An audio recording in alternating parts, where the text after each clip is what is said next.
Each year, Microsoft Research hosts hundreds of influential speakers from around the world, including leading scientists, renowned experts in technology, book authors, and leading academics, and makes videos of these lectures freely available.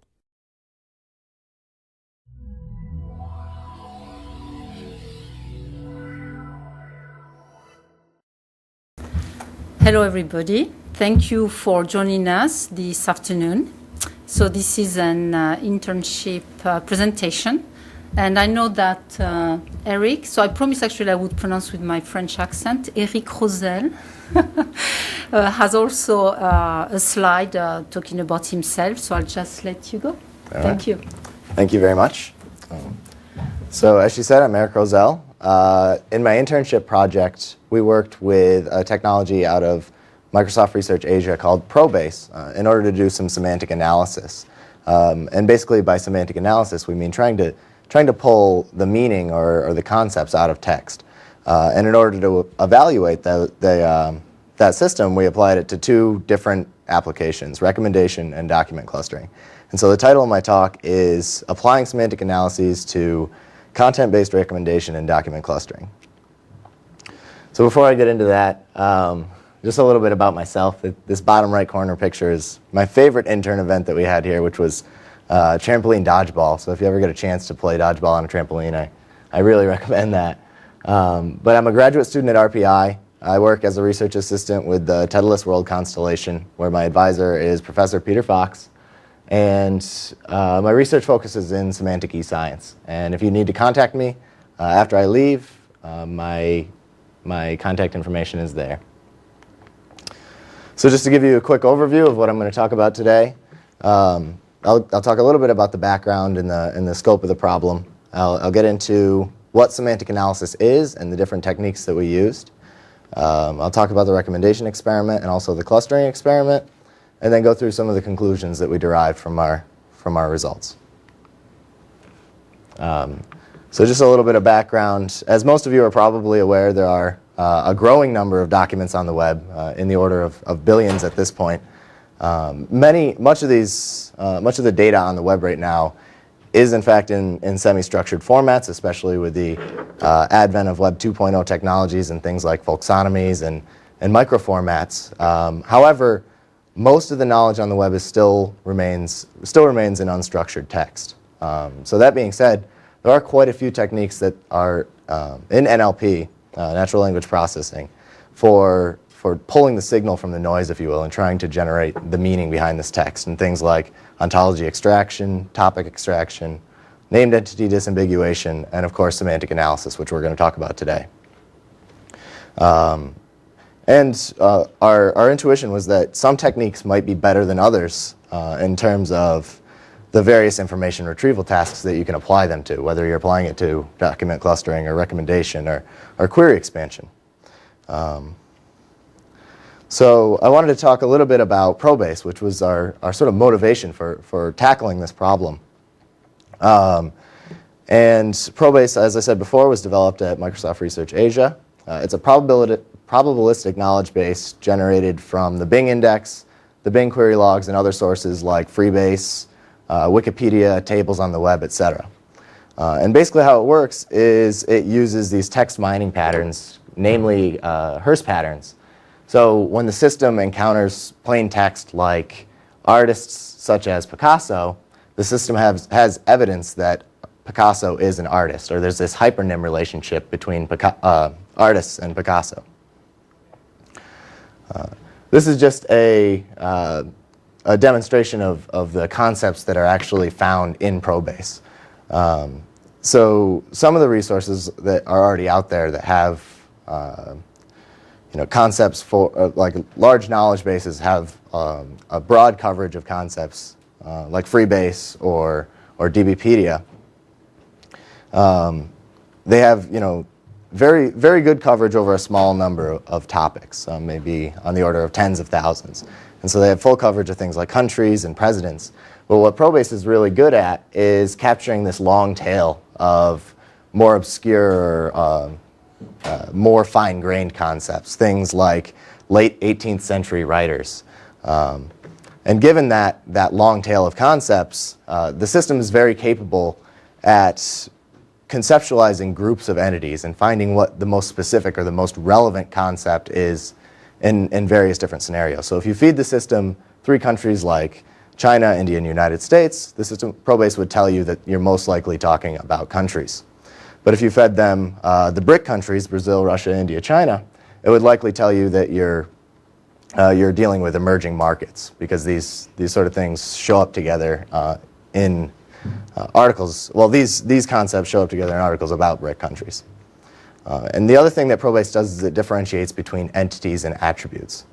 An entity is this is our relationship, the hypernym relationship that we discussed before, where something like a birthday is an occasion or is a party.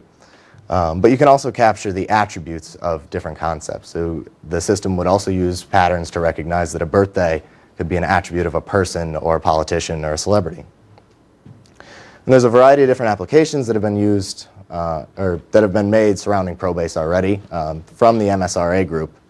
And the one that we're really focused on today is this top application. And they developed a technique called short text conceptualization, and they ran this short text conceptualization algorithm over a corpus of tweets that they collected and clustered using the concepts generated by Probase and checked their correlation with hashtags that they used in their initial collection process.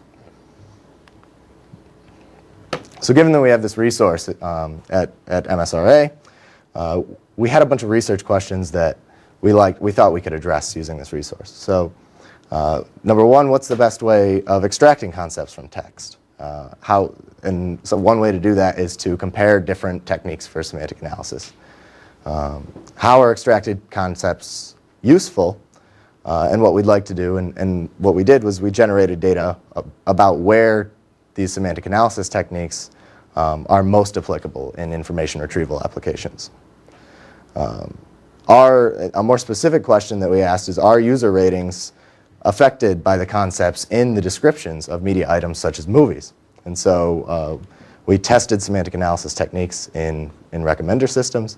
And then how useful, this is a sort of a broader question that we hope to address in future research. How useful are these web-scale domain knowledge bases? So in a narrower domain for information retrieval. So Probase was generated at web scale. It takes all the documents from the Bing index to generate the concepts. But these kinds of things are a lot noisier than might be required for a narrower domain application.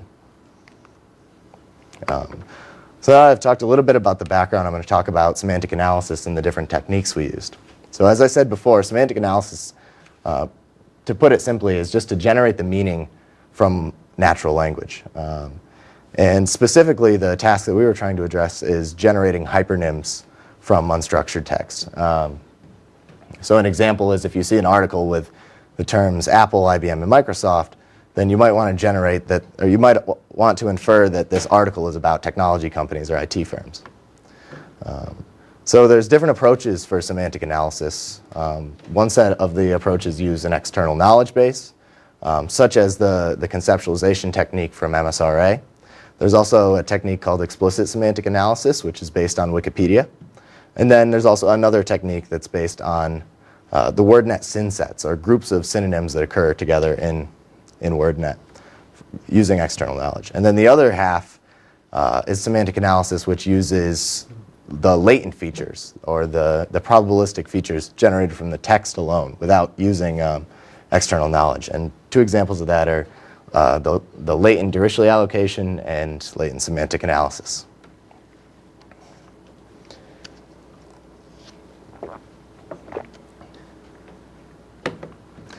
So now that I've introduced the semantic analysis technique, I'm going to talk about each of the algorithms that were italicized on the previous slide in more detail. And so the first resource that we wanted to use was Probase.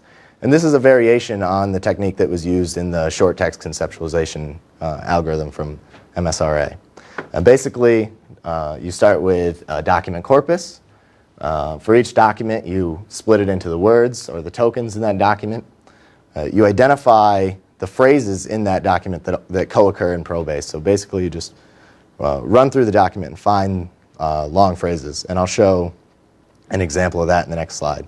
Feed those to Probase, and then for each of these terms, because you're feeding them individually, you're generating a set of concepts for those terms. So when you send the term China, it sends back country along a probability distribution over things like country and emerging market and all those things. So basically using these terms that we've identified in the text, we can generate this matrix of concepts. But then what we want to do is take this matrix of concepts and reduce it into a single feature vector for the entire document that can be used later in recommender systems and clustering. And so the technique used at MSRA was to use a naive Bayes model and some Laplacian smoothing. And that worked great for their application because they were generating these features over tweets, which are rather short. They're limited to 160 characters. But when you're looking at longer texts like news articles or things like descriptions of movies, this Laplacian smoothing and trying to reduce this gigantic matrix into a vector, it doesn't work out as well. And the probabilities that you end up with are extremely small. So what we did, we basically, instead of using this more sophisticated naive Bayes model, we just did a simple summation, and that was based on the previous work in another semantic analysis technique, which was explicit semantic analysis. And I'll talk about that more in 1 second. But then, so at this point, we've generated the concept vectors for each document, and then some of the concepts in Probase, especially when we're doing this simple summation, there's a tendency for to be a bias towards the more general concepts. You get extremely general things like word as a concept or generic word, and so we want to filter out for these sorts of things, or these sorts of generic terms. And the two well-accepted ways of doing that is to use inverse document frequency, and then we also just do some simple filtering to get rid of the non-discriminative features. So if a concept shows up in more than half of the corpus, then it's not going to be helpful for us in an information retrieval application. And if it shows up only in too few, then it's not going to help us. And then, so at the very end, from the document corpus, we end up with these vector for each document. This is just an example to demonstrate how we're sending these articles to Probase. This is taken from IMDb. It's the beginning of a movie description for Toy Story. And you can see the example that I talked about before where we find the longest phrases that are relevant. So rather than sending Tom and Hanks individually, we send the term Tom Hanks to Probase. And this is an example of some of the results that came out, or the concepts that come out using Probase. And it's not really what you might expect. And we found this quite frequently for all the movies. But you do get some good concepts to come out. So like lovable Toy Story character, that comes out of terms like Buzz Lightyear and Woody. And that shows up in the top 10. But the other ones don't seem to be very useful for Toy Story. Like DVD encryptions comes out because there's a character named RC in the movie. But that being said, we still needed to evaluate whether this was going to work out well in our applications. So that's it for our Probase technique, but I'm going to present the other two techniques that we're evaluating against, one of which is explicit semantic analysis. And like I said before, this is based on Wikipedia. Essentially what the authors do is take Wikipedia and build an inverted index from it. They take all the words in all the different articles, and then based on the term frequencies in each of those articles, they have a ranked set of articles for each word in this inverted index. And then the same thing goes, I guess, it works similar to the way that the Probase system works.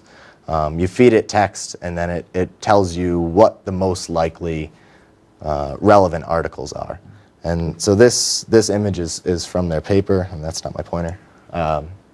And so they continued another application where they were comparing the semantic relatedness between two documents.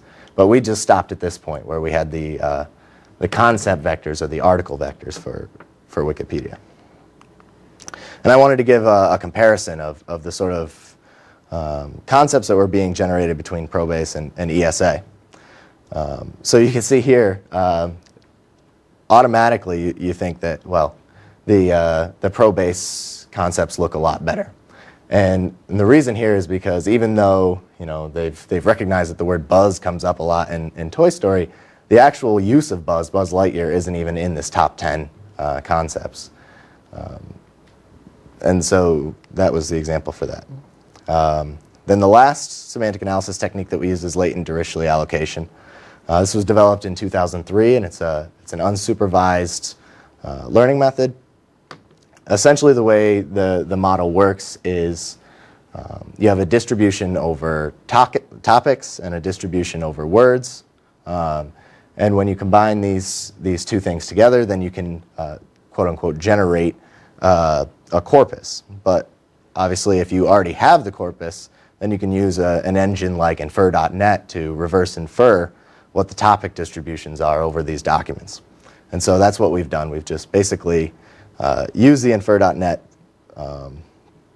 system to infer the document topic distributions and then use those as features for the corpus. So that's just basically an overview of all the semantic analysis techniques that we used. And now I'm going to get into the actual evaluation. And so before I do that, well, the first evaluation that I want to talk about is recommendation systems. And before I do that, I want to talk in general about recommendation. Basically, there are two primary approaches in the recommendation field, one of which is collaborative filtering, and the other is content-based approach. So collaborative filtering is, I guess, maybe the Amazon shopping cart is a good example of that. It's where you see that a customer or a group of customers who purchased some set of items also purchased another set of items. So if you haven't purchased those, then you should be recommended those. And in the content-based approach, you use features about the things being recommended themselves as ways of performing the recommendation. So the movie GoldenEye is actually similar to Mission Impossible, and I'll show that in 1 second. And also, most modern-day systems take a hybrid approach where they're mixing this collaborative and content-based approach together.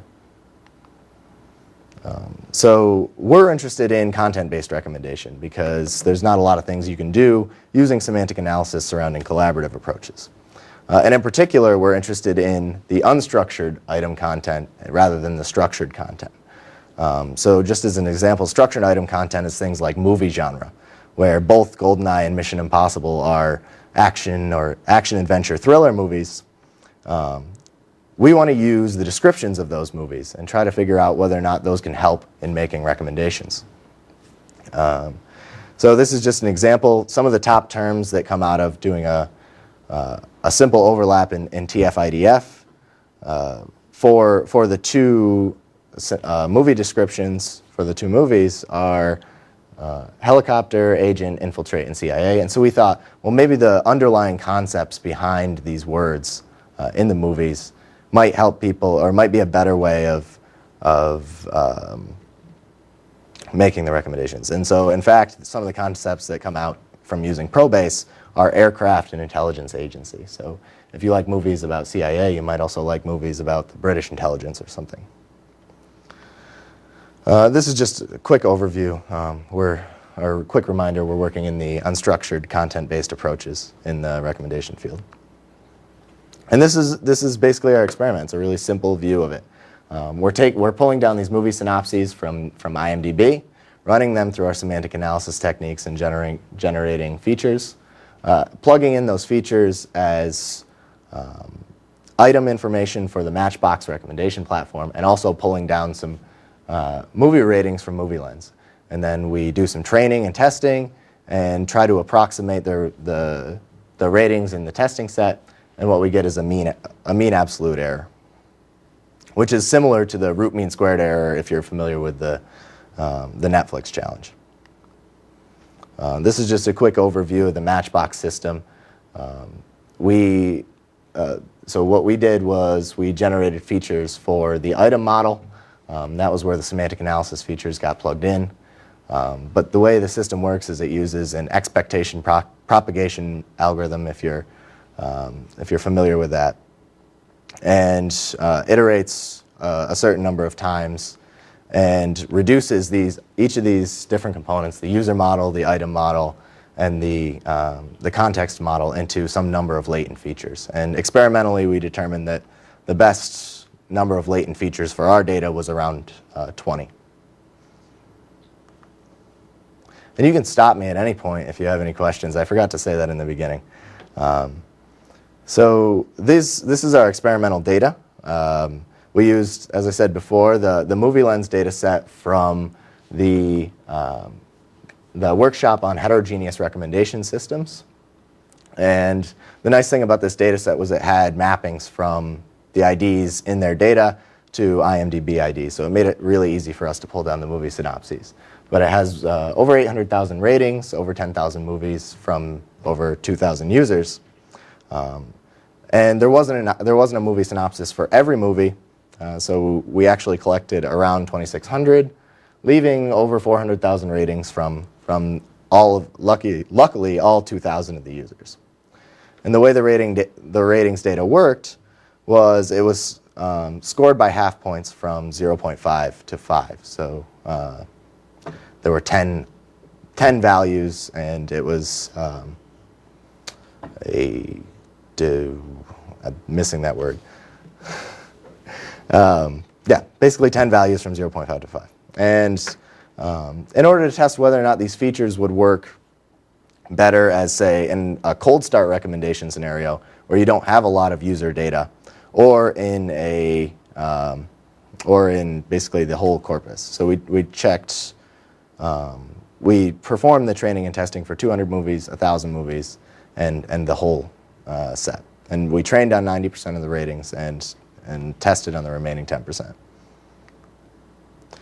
These were the features that we used.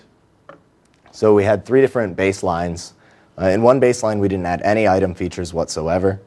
In the second baseline, we added movie genres, which is, you can consider that to be like a small amount of structured data from a limited vocabulary. And then in the third baseline, we used movie tags, which is a much larger vocabulary, and you can think of it as like a folksonomy, where users are contributing to the semi-structured data for the movies. And then, of course, we used all the semantic analysis techniques as features. And these were the different training regimens that we used. In one case, in the top left, we trained on a subset of the ratings and tested on only ratings where users and movies had never been seen before by the system.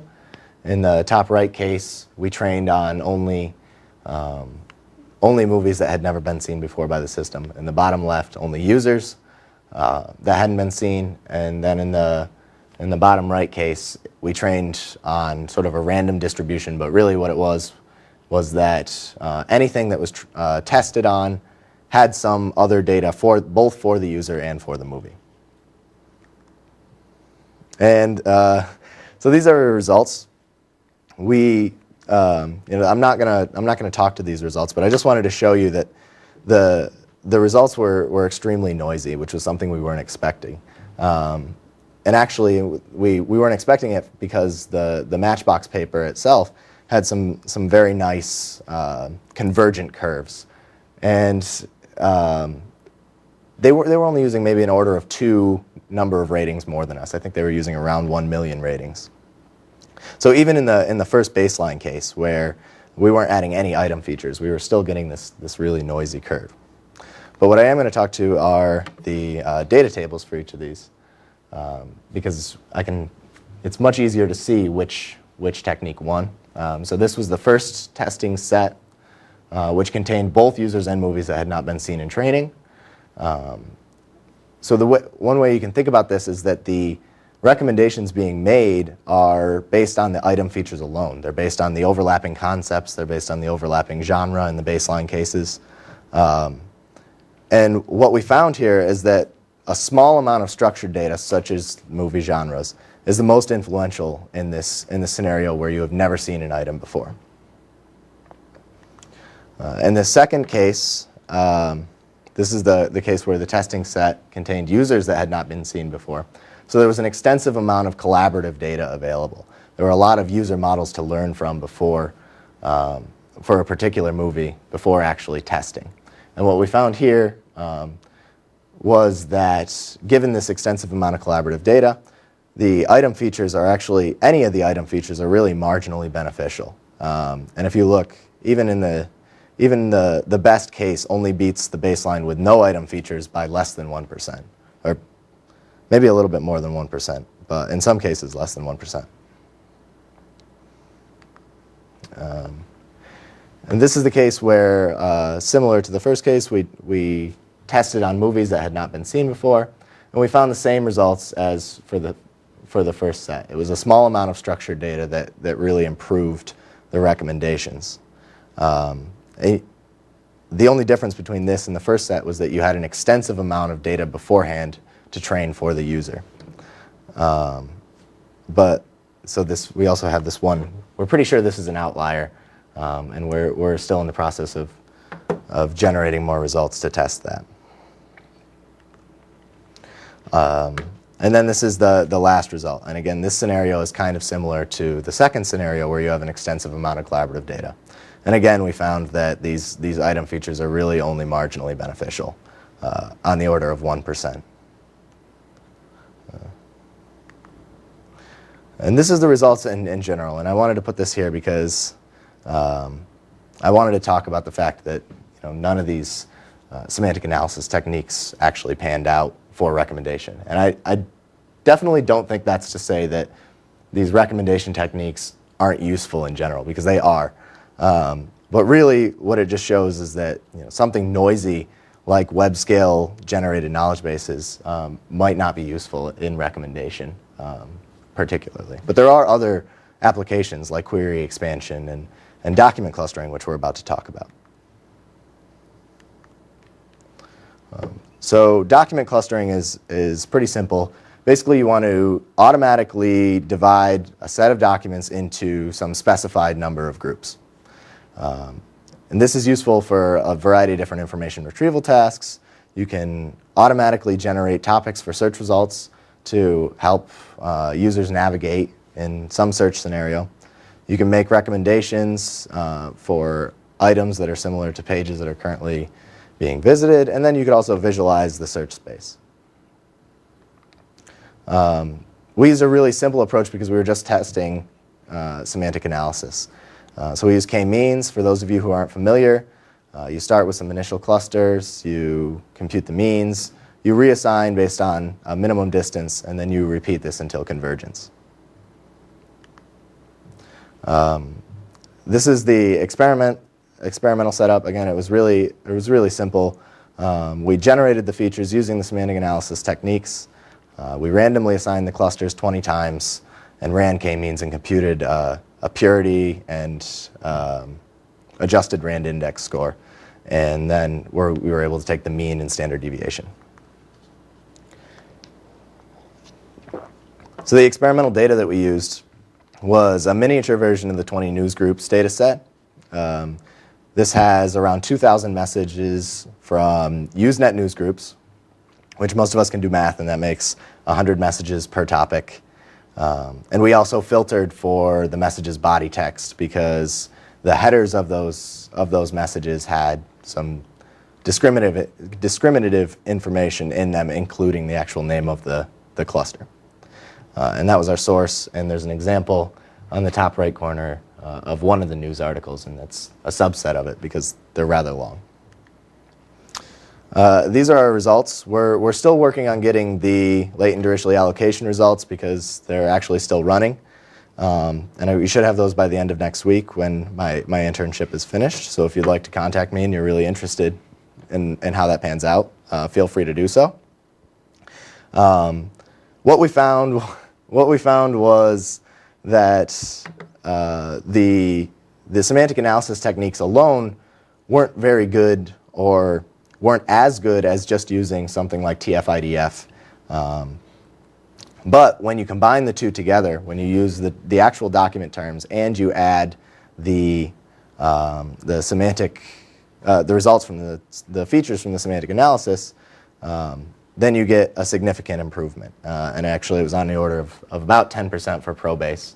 And Probase did beat out the explicit semantic analysis technique.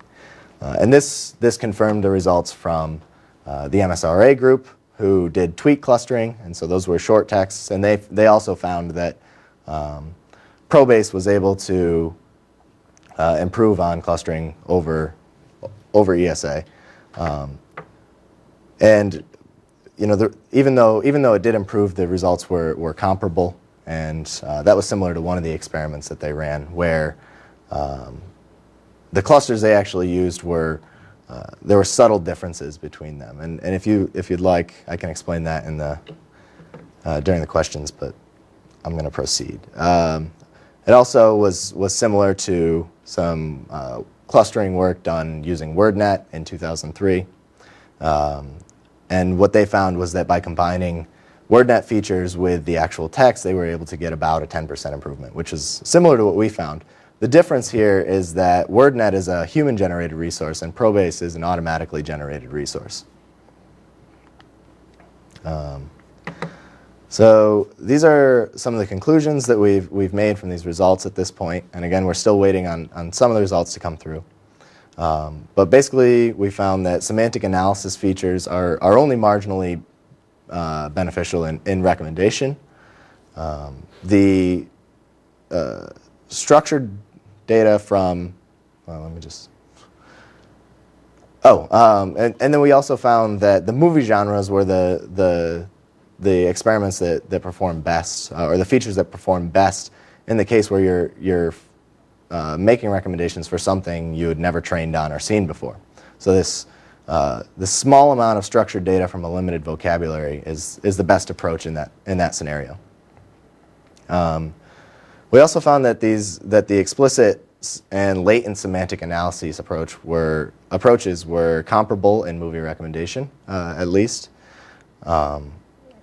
And that, if you paid attention closely in the results, that was just because each of the semantic analysis techniques that we evaluated were pretty comparable in their marginal improvement over the baseline. So we'd like to think that we've found that knowledge bases generated at web scale are too noisy and narrow domain tasks. Of course, this would probably need some confirmation in yet another domain, maybe another recommendation domain, or maybe another narrow information retrieval application. And we talk about that a little bit at web scale, or in the future work. We also just confirmed the efficacy of semantic analysis techniques. So we made sure that we were, in fact, sane, and that trying these sorts of things was actually a good idea. The features that we generated were somewhat useful in some task because they weren't necessarily useful in recommendation. But it confirmed some of the other results in document clustering.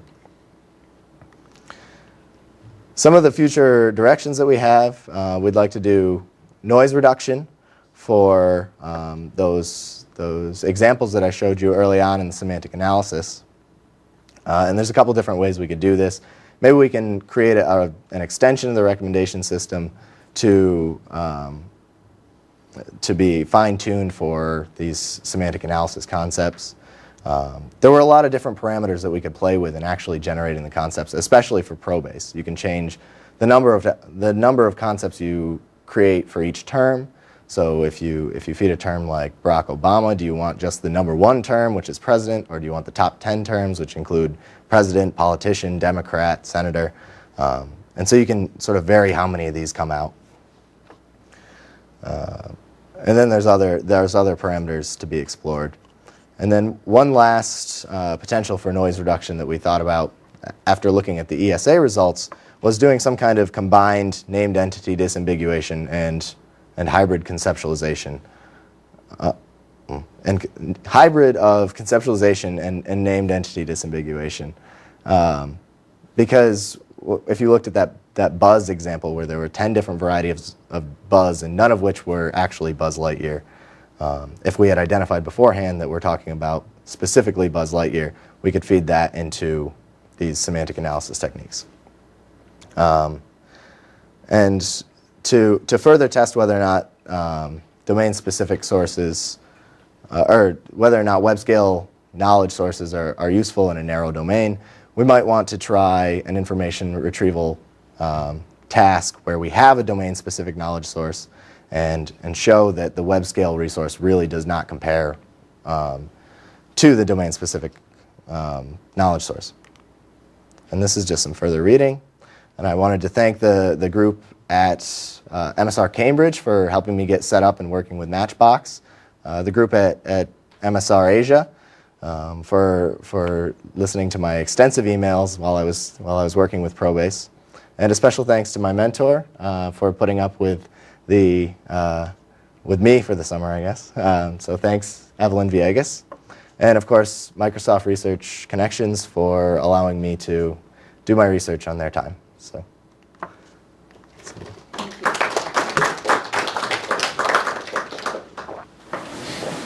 Yeah.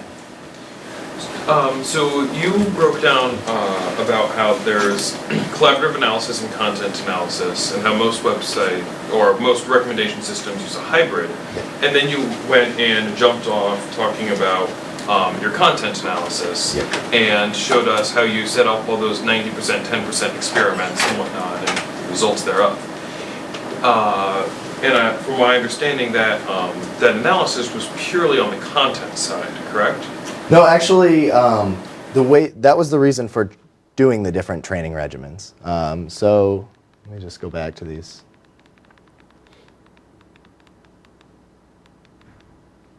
So in the case where, in these top two cases where you're recommending based on new movies, the recommendations are being made on item features alone. So that was more of a content-based approach. Actually, the way Matchbox works is to it's a hybrid approach. So it's taking both the collaborative features and the content-based features. But we also controlled for that fact based on the fact that the only things we were varying were the item features. So we were seeing how well we can improve the system or improve the results by varying on the different item features that were used. And we assumed that by getting the results for each of these different things, we could see which would be the best in a purely content-based scenario. Okay, so because what I was going to ask next then was, if you only tested content and you saw the various efficacies of semantic analysis there, I was wondering if perhaps when you combined content with collaborative, were there any unique synergies come out from your semantic analysis, and was that explored at all? All right, so if you look at either of these bottom two scenarios, where you have an extensive amount of collaborative data available for the Matchbox system to consume, it does use that because it's a hybrid, it's at its, and so the results that we found were that in this scenario, you really just can't improve on how good Matchbox is at collaborative features. These things are only, any of the item features are only marginally beneficial. And so even having, the best case here was using collaborative tags from a folksonomy and genre at the 1,000 movie data set, but it only improved on using no features whatsoever and only the collaborative approach. The first baseline is basically a purely collaborative approach, using no content features whatsoever. And so we barely improved on that, using any item features, especially with the semantic analysis.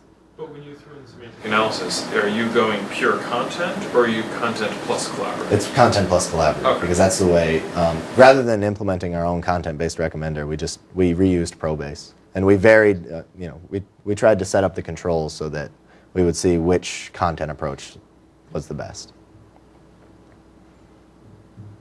Yeah. At what accuracy does Probase stand right now? What's the accuracy? I think in what task, I guess. So in terms of this, the concepts for some entities, like for instance, you were saying for Obama, you were having president and all this list. So is there some kind of evaluation? So the evaluation that they're publishing in IJCAI in September is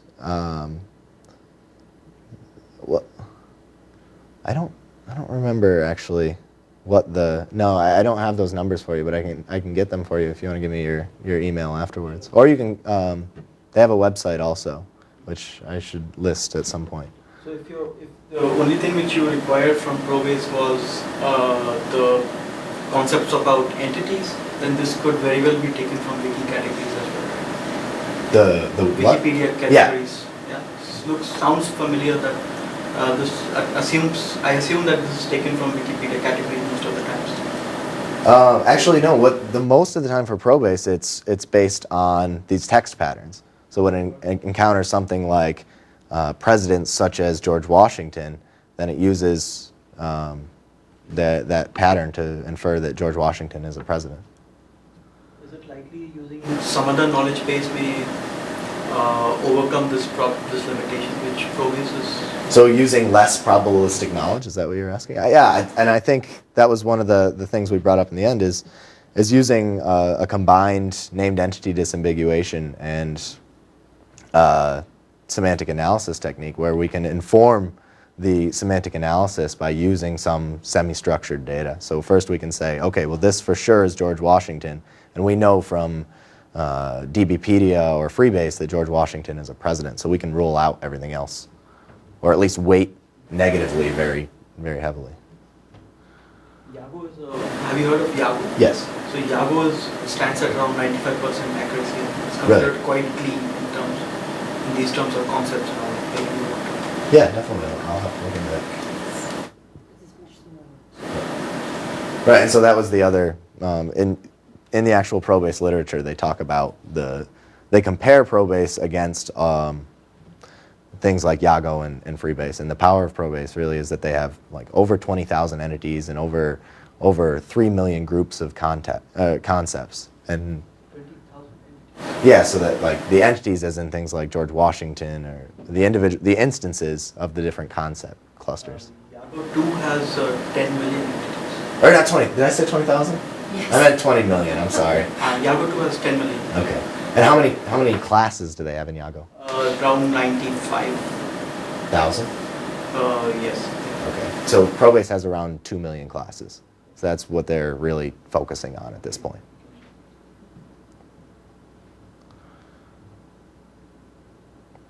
Any question? All right. Let's thank Eric again. Thank you very Thank you. much.